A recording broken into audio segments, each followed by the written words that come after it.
Las Cruces teenager allegedly did to his 11-month-old baby and his girlfriend. You're calling him a pig, and some things we simply cannot say on television. He's always going to be in our hearts. He was a good person. ABC-7 with the documents that finally shed light on what may have happened when an El Paso police officer killed a man in Northeast El Paso. Police say he was very combative. Cowboys fans, I know it's not much to help heal the wound so soon, but news tonight that might make you excited about next season. And all you Cowboys haters out there, you're still loaded with the jabs. You're still making this the social media buzz tonight.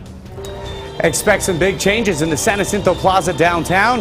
And for many of you, the news may not sit so well. ABC-7 learned that giant tree, it's no longer going to be the centerpiece. It's been there since the 90s with an emotional story. We'll talk about that. We'll get the discussion underway from scratch tonight. And in StormTrack weather, Dave, it's cold out there. It is cold, and you're wondering when we're going to start to warm things up and see more sunshine.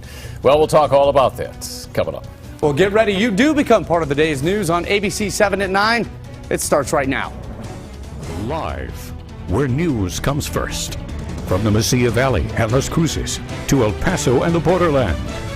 This is ABC-7 at 9 on the El Paso Las Cruces CW. Well, hello, everybody. Thanks so much for joining us tonight. I'm Bob Harp. Nicole is out sick. Feel better, my friend.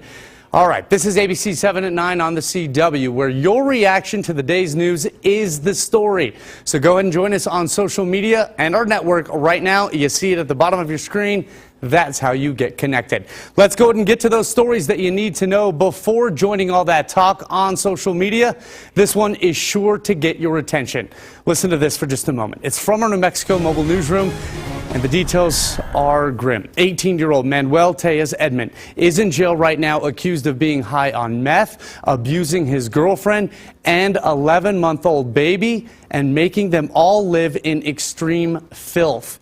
Now, our New Mexico mobile newsroom crew was outside this house today where he lived on the 400 block of Picacho.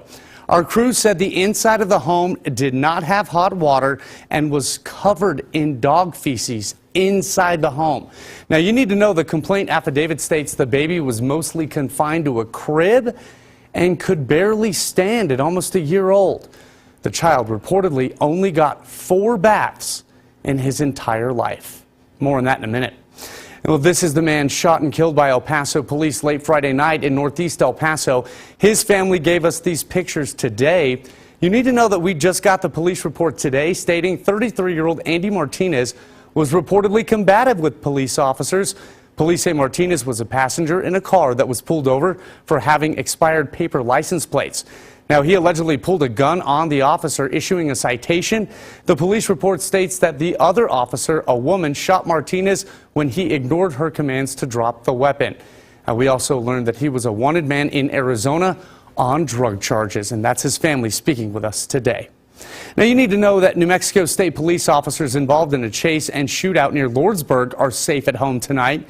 But 23-year-old murder suspect Dwan Holloway was shot by an officer and is now at UMC in El Paso in stable condition tonight. This mugshot is from a previous arrest. You need to know that Holloway allegedly shot and killed a 19-year-old man in Gulfport, Mississippi Sunday, then stole the victim's car. You also need to know a Las Cruces cab driver is now on trial 2 years after he allegedly shot his ex's new boyfriend. 50-year-old Darren Henry was allegedly in a jealous rage when he drove his cab to the woman's house back in 2013 and kept honking on the cab's horn until the boyfriend came outside. During day 1 of the attempted murder trial, which began today, prosecutors said Henry shot Matthew Nevadas in the leg when he finally came out to confront him. Outgoing Secretary of Defense Chuck Hagel plans to meet with first responders from last week's VA clinic shooting near Beaumont Hospital. You need to know that he is visiting Fort Bliss on Thursday. That is where he will give his final major speech as secretary. The visit is the last stop on his national tour to thank service members and their families. We'll have complete coverage. Mexican President Enrique Peña Nieto is expected to visit Juarez tomorrow. He just spent time with President Obama last week in Washington. you need to know that our border reporter, Angela Kocherga, says the president will talk about health care, security, and energy reform in Mexico.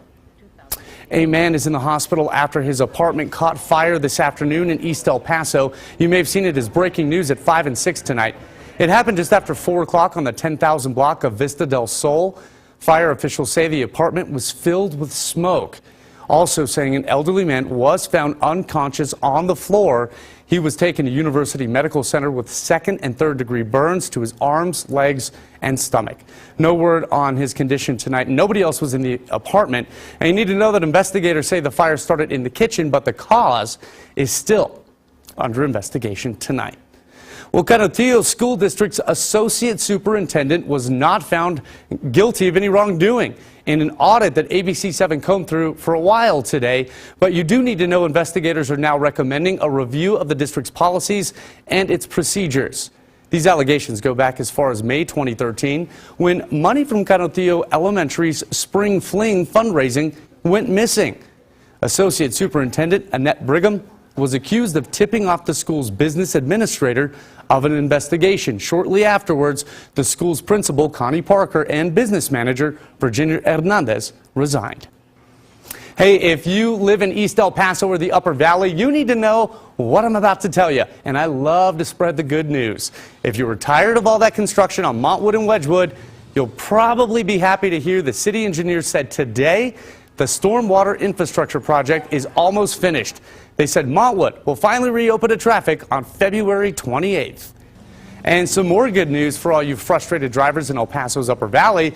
The city engineers there said February 28th is also when Country Club Road will reopen to traffic. It's been more than a year and several months since the crew started on that new middle turn lane and other projects all up and down Country Club Road. Speaking of traffic, here's a live look at the city's highways from the TxDOT traffic camera network. We're not told of any major incidents on the road tonight, but this is I-10 and Airway, where you can see traffic is flowing in both directions without any problems. Now, all those stories are blowing up our social media network tonight, so join in, grab your laptop or your smartphone. We'll get to some of your comments coming up, but you have plenty of time to join the talk because one of them hasn't even started yet. We'll get to that in a moment. But first, you can find us on Facebook. All you have to do is look for KVIA.com. You can find us on Twitter and follow our updates at ABC-7 Breaking. We also want to see your photos. We've made it pretty easy. Now on Twitter, all you have to do is post it to @CUOnTheCW. And on Instagram, it's our good old hashtag KVIATV. You can even post them on our Facebook like you've been doing for quite a while. So we have the chief filling in for Nicole tonight. Doppler Dave, you were talking about some cold temps. I just stepped outside about 5 minutes ago. I ran back inside. It's cold. It is chilly, and we're still dealing with some breezes on the west side. So that gives us a little bit more of a wind chill factor that we're going to have to deal with for tonight. But, you know, some areas picked up some snow over the past 24 hours. Let me get you caught up on what happened.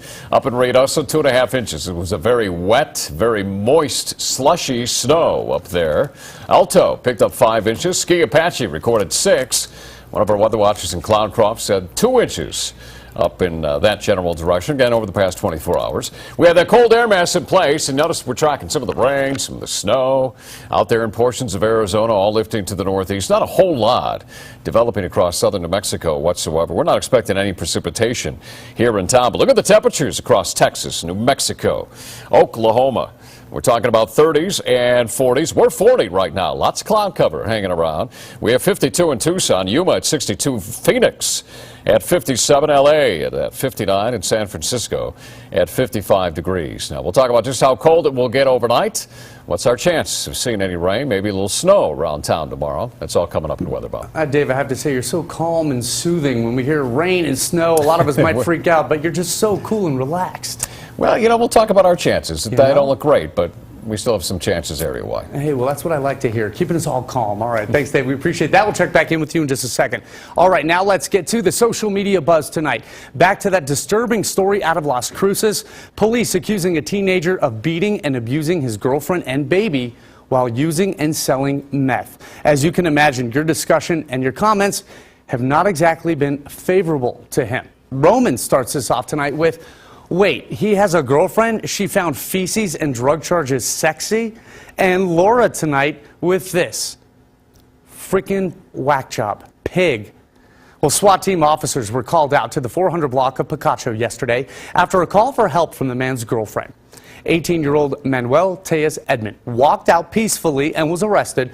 The victim apparently told police Tejas pointed a loaded gun at her face, but out of fear, she waited until she was at work to call for help. Now, our New Mexico mobile newsroom learned Tejas' home is across the street from the Las Cruces police headquarters. According to a complaint affidavit that we got earlier today, Tejas had not allowed his girlfriend or his baby to bathe in more than a month. Apparently, the baby only had 4 baths in 11 months. The document states there is no electricity in the baby's room and no hot water in the home at all. Police say the baby, who again is 11 months old, was allegedly confined to a crib most of the day, every day. And at 11 months, I'm told, should be able to stand up or pull himself up. That did not happen. We hope it's not happening anywhere else in Las Cruces or anywhere else for that matter, but anybody who has suspicion of something similar to this happening, please call 911 and let your local law enforcement agency go and at least do a welfare check. Police also found nearly 6 grams of meth and 15 pets inside Tejas' home. They say the home was filled with urine and feces from animals. Tejas is facing a slew of charges, including, as you see on your screen, aggravated battery, child abuse, and possession of meth with intent to distribute. And again, this story really has you talking tonight. Let's get back to some of your comments. Madeline has this to say: why wasn't the baby's mother arrested? Should have fixed that typo there. Y apostrophe S. We apologize for that. We do want to let you know, according to Las Cruces police, though, she is a victim as well, and she feared for her life. Now, the mother is the only one who eventually called police, and that is exactly what Kathleen said. Apparently, Kathleen saw our report earlier today and replied to Madeline's post saying just that. She's also a victim. She's the one who reported it. And then Michelle tonight saying, why is this such a huge issue in Las Cruces or New Mexico in general compared to El Paso? I'm assuming that she's talking about child abuse, and we do hear a lot of child abuse cases in New Mexico, unfortunately. Christopher has this to say tonight. This happens daily across the country. Only seems like here because you were subjected to more local media than national. National news rarely reports on stories like this unless it is extreme enough to pull ratings. Let us know what you have to say about the story right now on our Facebook and Twitter accounts. Okay, here's something that is kind of head-scratching today. You know that holiday tree, or the Christmas tree, I should say, in the San Jacinto Plaza?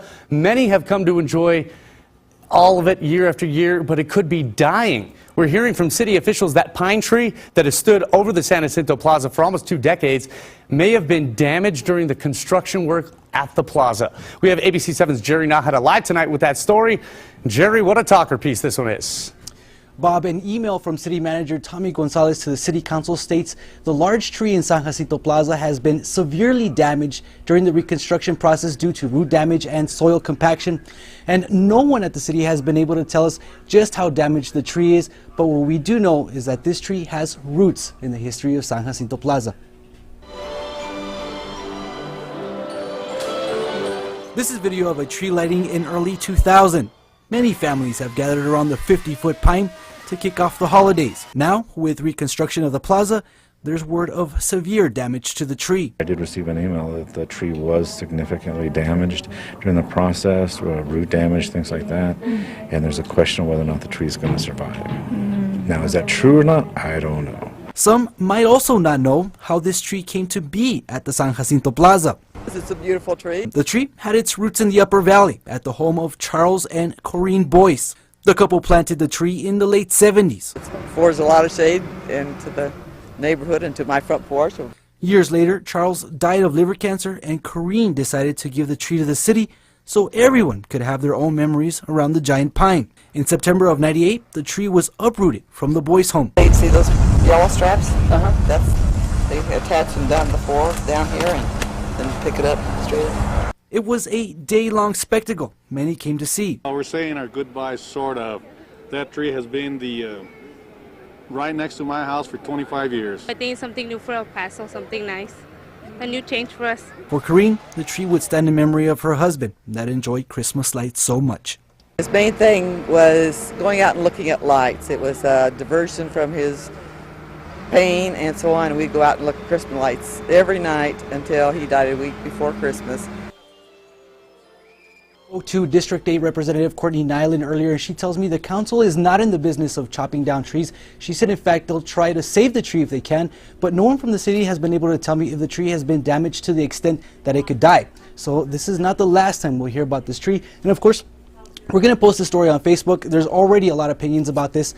Definitely a lot to be heard from people. Yeah, kind of surprising that they wouldn't make that a priority with as big of a deal as they made so many years ago. Yeah. Jerry, thanks so much. I'll try to get that on Facebook in the next few minutes. That way we can try to get your responses live on the air. Folks, we got much more to talk about, including good news for the Dallas Cowboys. If you're a fan, we'll be right back.